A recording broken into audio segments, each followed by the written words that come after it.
எல்லாம் விதிப்படி. ஒரு நாள் யமலோகத்தில் யமதர்மராஜா ஒரு மரத்தின் மேல் இருந்த குருவியை வைத்த கண் வாங்காமல் பார்த்து கொண்டிருந்தார். இதை கண்ட கருட பகவான், அச்சச்சோ, இந்த குருவிக்கு கேடு காலம் வந்துவிட்டது, அதை எப்படியாவது காப்பாற்ற வேண்டும் என்று உணர்ந்த கருடன் உடனடியாக அந்த குருவியை தூக்கிக் கொண்டு பல்லாயிரம் மைல்களுக்கு அப்பால் இருந்த மரப்பொந்தில் பாதுகாப்பாக வைத்தது. அந்த பொந்தில் வசித்து வந்த பாம்பு கண்ணிமைக்கும் நேரத்தில் அந்த குருவியை விழுங்கிவிட்டது. குருவியை காப்பாற்ற நினைத்து அந்த குருவிக்கே தானே யமனாகிவிட்டோமே என்று வருந்தியது கருட பகவான். அப்போது அங்கு வந்த யமதர்மராஜன், நான் அந்த குருவியை உற்று நோக்க காரணம், அந்த குருவி சில நொடிகளில் பல்லாயிரம் மைல்களுக்கு அப்பால் வசிக்கும் ஒரு பாம்பின் வாயால் இறக்க நேரிடும் என எழுதப்பட்டிருந்தது. அது எப்படி நிகழப்போகிறது என்பதை யோசித்துக் கொண்டிருந்தேன்.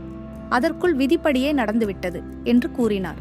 அதை கேட்ட கருடன் விதியை யாராலும் மாற்ற இயலாது என்பதை உணர்ந்தார். நீதி, வாழ்க்கையில் என்ன நடக்க வேண்டுமோ அது நிகழ்ந்தே தீரும். அதனால் அது குறித்து கவலைப்பட்டு கொண்டே இருக்காமல் வாழ்க்கையை வாழுங்கள்.